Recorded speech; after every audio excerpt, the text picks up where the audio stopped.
I prefer rainy days, cold beds, lonely nights, watered down glasses of whiskey, books on the verge of falling apart, sad songs, decaying houses, stories told by broken hearts, smiles just moments before the tears, jokes that don't receive any laughter, shadows on the edge of a crowded room, parties that are coming to an end, long walks down empty streets with flickering lights and broken down cars,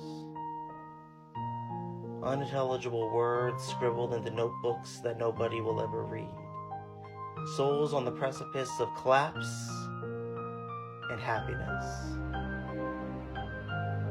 I prefer things that remind me that I'm not alone.